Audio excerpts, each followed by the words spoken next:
ولمن خاف مقام ربه جنتان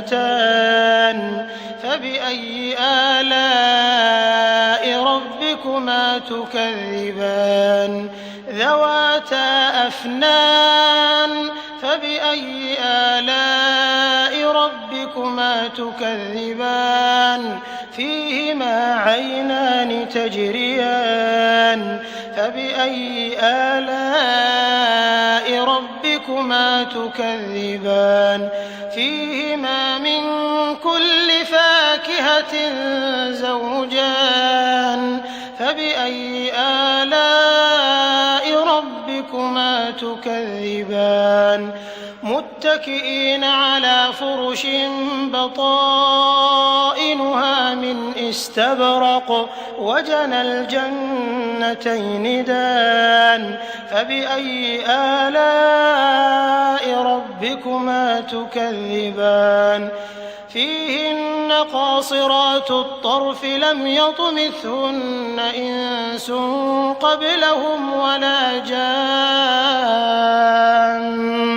فبأي آلاء ربكما تكذبان كأنهن الياقوت والمرجان فبأي آلاء ربكما تكذبان هل جزاء الإحسان إلا الإحسان فبأي آلاء ربكما تكذبان ومن دونهما جنتان فبأي آلاء ربكما تكذبان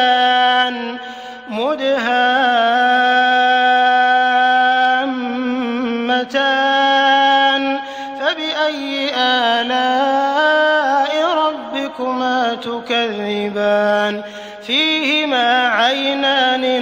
نضاختان فبأي آلاء ربكما تكذبان فيهما فاكهة ونخل ورمان فبأي آلاء ربكما تكذبان فيهن خيرات حسان فبأي آلاء ربكما تكذبان حور مقصورات في الخيام فبأي آلاء ربكما تكذبان لم يطمثهن إنس قبلهم ولا جان فبأي آلاء ربكما تكذبان متكئين على رفرف خضر وعبقري حسان فبأي آلاء ربكما تكذبان تبارك اسم ربك ذي الجلال